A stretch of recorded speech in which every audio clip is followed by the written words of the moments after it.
everyone, and welcome to our Tittle-Tattle Show, where we bring you the latest news about series, music, and films. I'm your host Sana, and we have some exciting news to share with you all. Starting with Apple services, including Apple Music, reached record quarterly revenues of $20.9 billion. Despite analysts expecting a problematic fiscal quarter, tech giant Apple beat expectations in the March 2023 quarter with a revenue of $94.8 billion. While that number is down 3% year over year, Apple's service segment, including Apple Music, Apple TV, and Apple Arcade, among others, have reported a revenue of $29 billion in the quarter, a new record. We are pleased to report an all-time record in the services and a March quarter record for the iPhone, despite the challenging macroeconomic environment, and to have our installed base of active devices reach an all-time high, said Apple CEO Tim Cook. We continue to invest for long-term and lead with our values, including making major progress towards building carbon-neutral products supply chains by 2030. Our year-over-year business performance improved compared to the December quarter, and we generated a strong operating cash flow of $28.6 billion while returning over $23 billion to shareholders during the quarter, added Luca Maestri, Apple CFO. Given our confidence in Apple's future and the value we see in our stock, our board has authorized an additional $90 billion for share purchases. We are also raising a quarterly dividend for the 11th year in a row. iPhone sales were expected to decline around 4% due to economic challenges caused by cutback spending, but the smartphone sales were up 1.5% year over year to $51.3 billion, an all-time high for a March quarter. Conversely, Mac-produced sales plunged 31% to $7.2 billion, while iPhone sales and iPad sales dropped 13% to $6.7 billion. Dalton Boyd shares gratitude for his mom with new song I Wouldn't Be Here. My mom is probably one of the biggest advocates, and she's one of my biggest supporters, Boyd shared. Just in time for Mother's Day, Dalton Boyd released a vulnerable ode to his mom, I Wouldn't Be Here. The heartfelt tune shows a new side of the Georgia's native personality, praising his mother for standing by his side. The lyrics of the chorus tell how the singer wouldn't be here if the mother hadn't been there. Following up is Miley Cyrus's Flowers becomes the fastest song to reach 1 billion streams in Spotify history. Miley Cyrus's Flowers has become the fastest song and has attracted worldwide attention for its lyrics, which some fans believe gives into an insight into her relationship with her former husband Liam Hemsworth.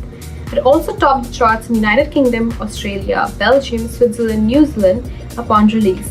On 19th January, the song became the most streamed song in a single week in Spotify history. Now, just a few months short later, it's crossing 1 billion stream marks. It's been incredible watching the Flowers break the record for the most streams in a single week. Joanna Coffey, Spotify's artist and label partnership lead, said to him, "The song was already off to an amazing start after its first day, and it's only grown from there.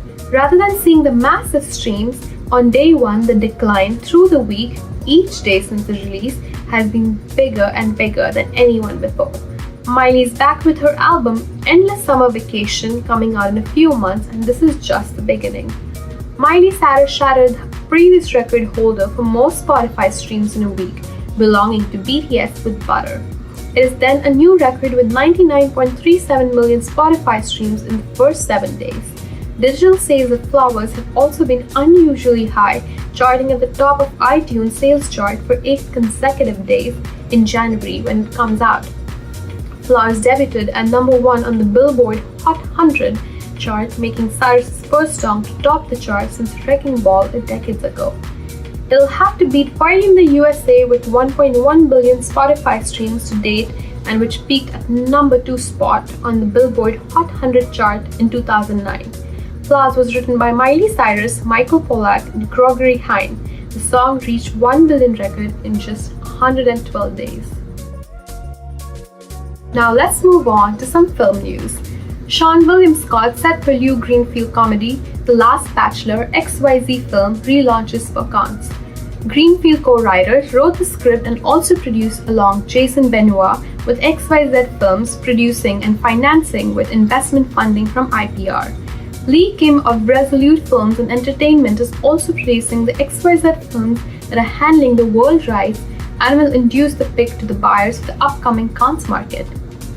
Billed as a big romantic comedy in the tone of Judd Apatow and Jerry Maguire, the pick follows eternal bachelor Tommy Griffin, who after realizing all his friends have settled down and got married, goes from never wanting to get married to becoming obsessively finding his wife in the form of wanting a family ASAP.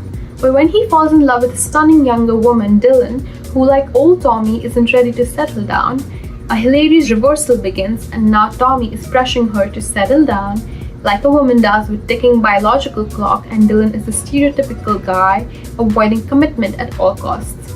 It's crazy, the film has always been a passion project of mine, but now weirdly enough, it's becoming more of an autobiography, Greenfield said. And that's not a good thing. Now, firsthand is what the character is going through is what I know. And sure, it's hilarious, but the story is definitely honest and real, and is going to hit home emotionally to a lot of people. Greenfield is best known for his studio features The Girl Next Door, Role Models, Something Borrowed, and Let's Be Copped, which grossed over 130 million worldwide. His films have cleared over 400 million worldwide and also directed the forthcoming Netflix comedy Rock the Boat, which he co-wrote starring Rebel Wilson and Leslie Mann. Scott is best known for the role of Steve Stifler in the seminal American Pie franchise. He currently stars in the Fox comedy series Welcome to the Floch by executive producers Jenny Biggs and Paul Feig. Additional features credits include Goon, Old School, Bloodline, Dude, Where's My Car, and Duke of Hazzard. XYZ's current slate includes Cannes director Fortnight titled In Flames, Tribeca official selection The Seeding, and Berlin competition titled Blackberry from director Matt Johnson, which stars Glenn Howerton and Jay Baruchel. Christopher Nolan took to the stage at CinemaCon on Wednesday to unveil the dramatic new footage of Oppenheimer, his sweeping look at the life of J. Robert Oppenheimer, the American theoretical physicist who helped create the atomic bomb. Nolan, who has been a big advocate for the big screen and critic of streaming, took the stage to a huge applause from the crowd of movie theater owners. "I know of no more dramatic tale with higher stakes," said Nolan to one of his latest opus. And boy, did the film look nail-biting as Oppenheimer creates a bomb with the potential to lead an unbelievably loss of life and destruction. There was a scene of this physicist team engaged in top-secret work of bomb making, but the movie also spins forward in time to a point where Russia has developed its atomic technology, triggering suspicion of espionage at Los Alamos. Nolan said that the film's protagonist made delusion that still reverberates to this day. Like it or not, J. Robert Oppenheimer is the most important person who ever lived. Nolan said hiding that he must be the world we live in for better or for worse. His story has to be seen to be believed. The film, which universally is releasing on July 21, is one of the most ambitious big studio summer release in years. It's a season that usually is reserved for escapist fear and superhero flicks, but Oppenheimer grapples with some weighty themes, not to mention a scientific development that reshaped the course of history. Oppenheimer guided the Manhattan Project as the head of Los Alamos Laboratory before becoming a critic of weapon and mass destruction. His story is both a dream and nightmare, Nolan said. The movie was shot in 70mm with IMAX cameras, and the trailer that Nolan shared toggled between smoky black and white and color with impeccable production design. The gaunt-looking fedora-wearing Cillian Murphy is the dead ringer for Oppenheimer, and he has the haunted air of a man who unleashed an awesome weapon, a destroyer of worlds. But when the Manhattan Project was launched during World War II, control of civilization did hang in the balance. "I don't know if we can be trusted with such a weapon, but I know the Nazis can't," said Murphy's Oppenheimer. Murphy is a veteran of previous Nolan films such as Dunkirk, Inception, and Batman Begins. He nearly played the Dark Knight but lost to Christian Bale and portrayed the Scarecrow instead.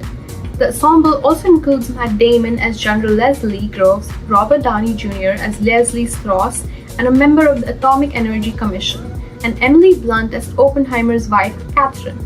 The cast also includes Rami Malek and Florence Pugh.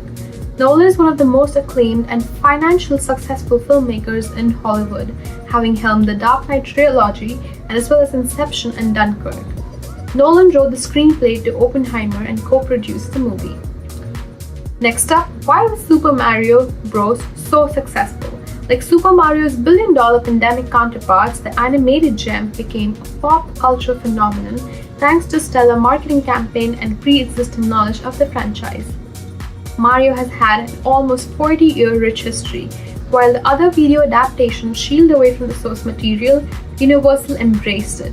From the music to breathtaking animation, Super Mario's was nearly a perfect adaptation. The film may have been light in story, but it has thought-provoking franchise subversion. This wasn't meant to be a gateway to bond old and new generations, but reminding us of the importance of the 90-minute runtime only helped the desirable rewatchability of the film. Last but not the least, let's talk about some series news. Idris Elba files the unfriendly skies in the first Hijack snow images. Idris Elba must stop a terrorist-related mid-air crisis in the first look in images from the new Apple TV thriller show Hijack. As Detective John Luther, Elba spent 5 seasons on the BBC solving the most horrifying crimes, garnering 4 Emmy nominations for Outstanding Lead Actor in a mini-series or movie along the way. This year, Elba's complex crime fighter broke out of prison to hunt down the one more serial killer in the hit Netflix movie Luther, Fallen Son. Now, Luther's Elba is set to return as another man on a mission, playing a corporate negotiator tasked with stopping a terrorist-related attack crisis in Hijack. The Apple TV show is billed as a real-time thriller in the vein of 24, a format that produces to amp up the excitement with Elba lending the authoritative presence at the show's center. While Hijack co-creators Kay and Smith certainly have a track record of their coming-off criminal, the new Apple TV Plus show drawn is of course Elba, who brings incredible amounts of gravitas to every role he plays.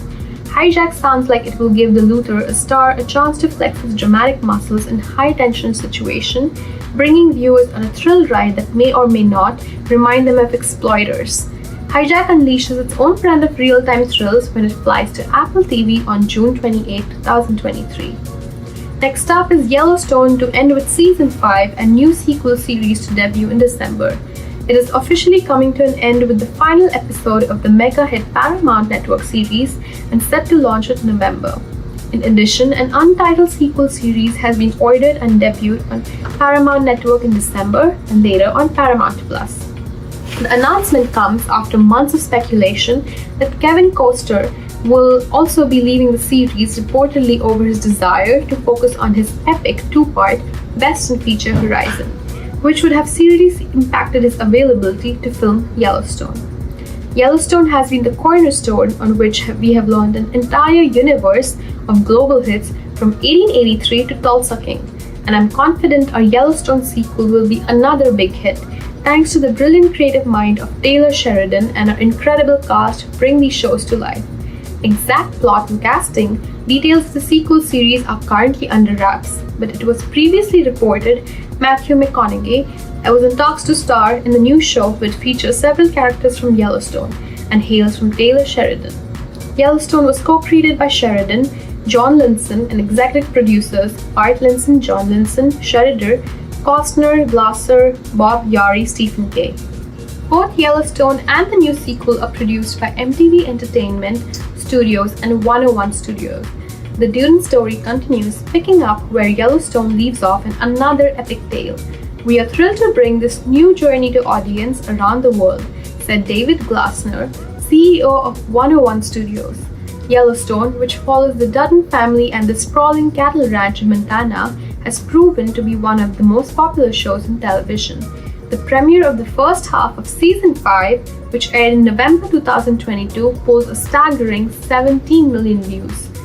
The sequel series not only allows Paramount and Sheridan to bypass any potential issues, but also allows them to stream a new series featuring most of the original Yellowstone cast, currently streaming on Peacock. Sheridan currently has a massive overall deal with Paramount, under which he has the launch of Yellowstone prequels 1883 and 1923, as well as the shows Mayor of Kingstown and Tulsa King. He also has the upcoming shows Lioness, Landman, and Lawman, Bass Reeves, with several more in the development. Loki Season 2 release date window reportedly set. Nearly 2 years after its first season debuted, the Loki Season 2 release date window for popular Marvel Cinematic Universe Disney Plus series may have finally been set. The Cosmic Circus is reportedly that Loki Season 2 will be in the fall of 2023, a few months after the 2-year anniversary of the series. The outlet's source states that October 23 is most likely the premiere month than the first speculated window 2023 September. They also stated that the new season faced delays as a result of storyline issues and that Jonathan Majors will still appear as the numerous variants of Kang the Conqueror in second season.